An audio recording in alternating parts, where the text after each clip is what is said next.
What if I told you that the reason you don't sound natural in English has nothing to do with your grammar, nothing to do with your vocabulary, nothing to do with how many words you know? What if the real reason is something so simple that nobody ever taught you because your teacher didn't even know it herself? Every single day, millions of people study English for years. They memorize 1,000 words, they pass every grammar test, and they still open their mouth and sound foreign, stiff, robotic. Why?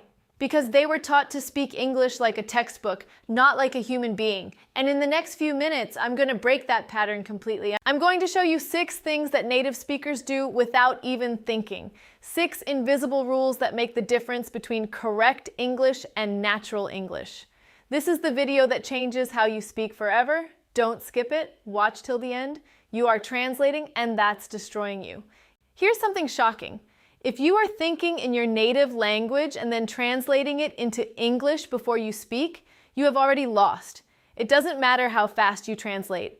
The moment you translate, your sentence structure, your rhythm, your word choice all become unnatural because every language organizes thoughts differently. A native speaker doesn't build a sentence in their head first. They feel the sentence and it comes out. This is why fluent non-native speakers say the breakthrough moment wasn't learning new grammar. It was the day they stopped translating and started thinking directly in English, even in broken, simple fragments. Start small. When you see a cup, don't think of the word in your language and translate it. Just think cup.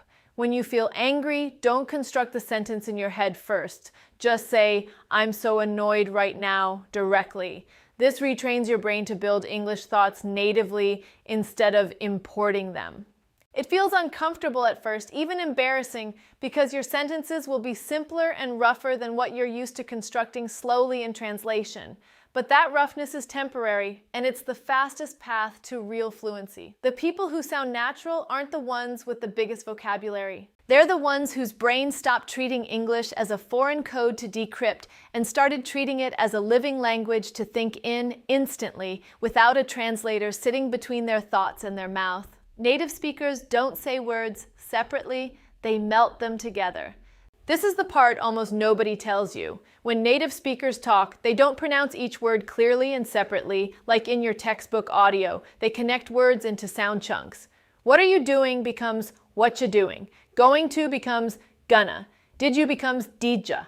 This isn't lazy speech. This is the actual structure of natural spoken English, and if you don't learn it, you will always sound like you're reading rather than speaking, and worse, you won't understand native speakers when they talk to you at normal speed because you're listening for separated words that never actually get separated in real speech. This single gap is why so many people can read English perfectly but freeze in real conversations. They were trained on clean, isolated words and ambushed by connected, blended ones.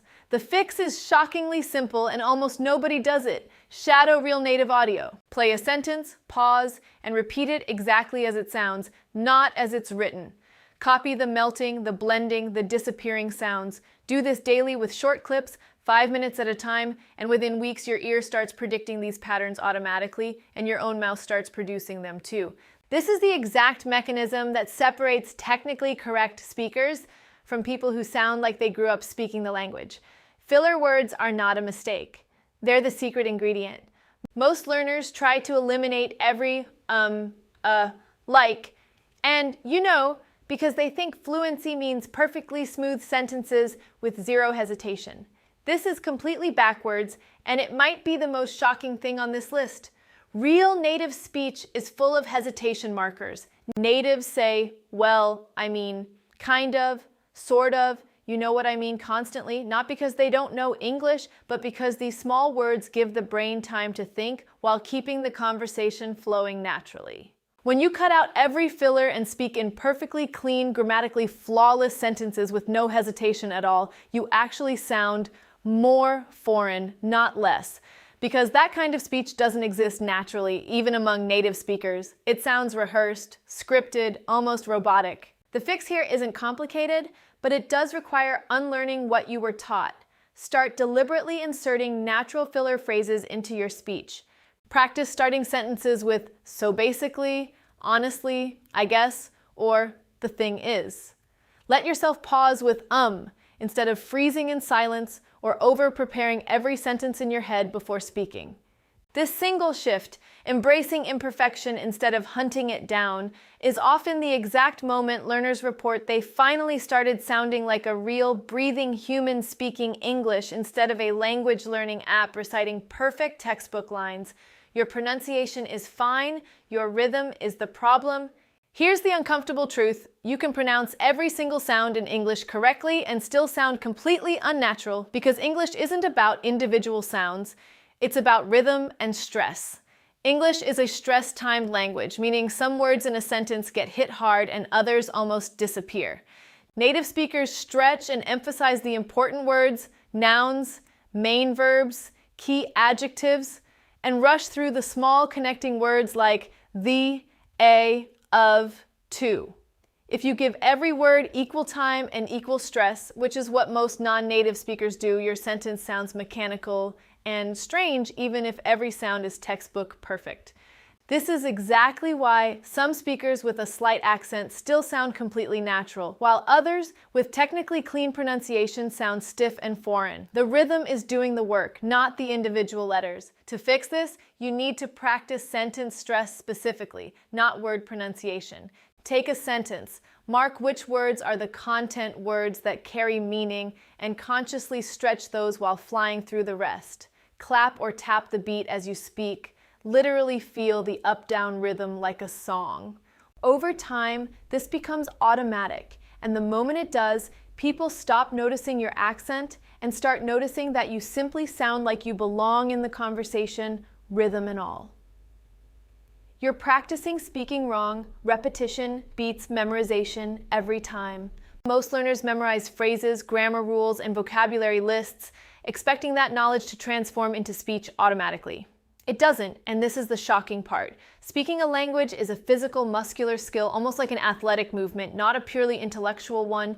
Your tongue, lips, and jaw need actual repeated physical practice forming English sounds and patterns until it becomes muscle memory, exactly like an athlete's body remembers a movement after thousands of repetitions.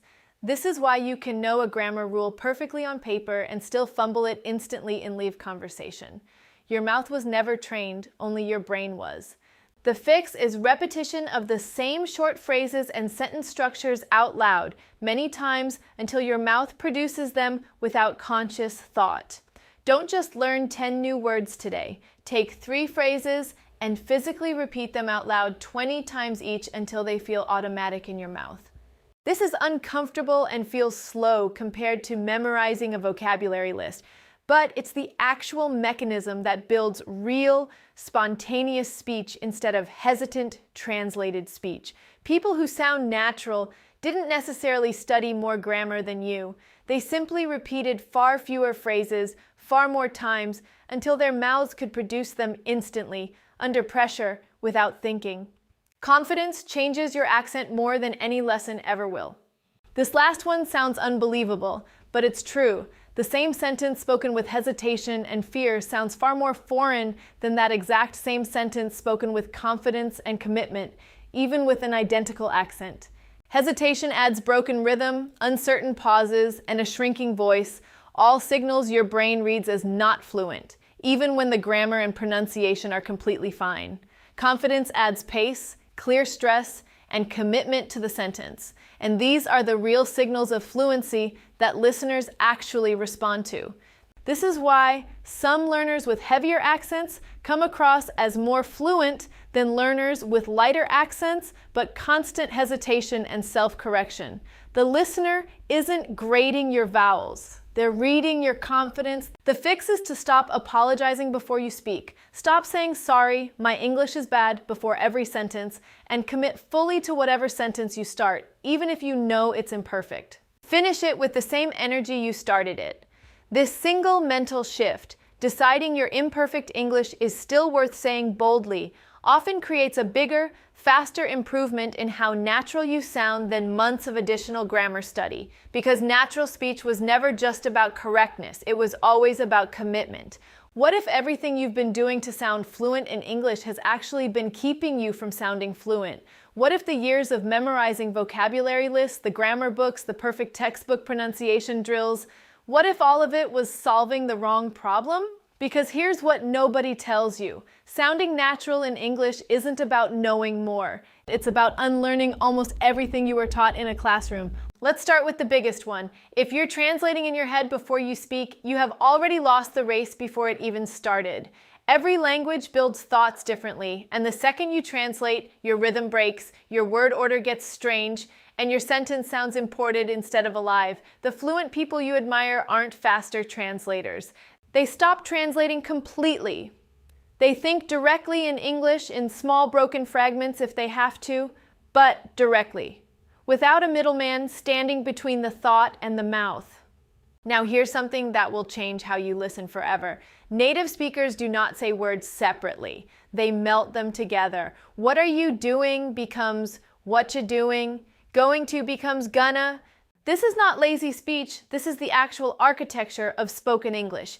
And if your ear was only trained on clean, separated words, real conversations will always feel too fast, too blurry, too impossible to catch. The fix is shadowing. Real audio, paused, repeated exactly as it sounds, not as it's spelled. 5 minutes a day rewires your ear and your mouth together. And here's the one that shocks people the most. Filler words are not mistakes.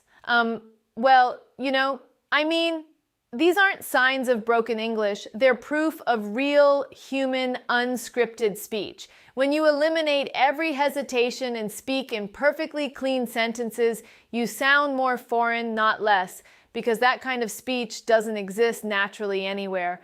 Real fluency has friction in it. Stop hunting your filler words. Start using them on purpose. Then there's rhythm. And this is the one most people never even discover. You can pronounce every sound perfectly and still sound completely mechanical because English is stress-timed. Important words get stretched. Small connecting words get rushed and swallowed. Equal emphasis on every word is the single fastest way to sound like a robot reading a script instead of a person having a thought. Feel the rhythm like a song, not a list of sounds.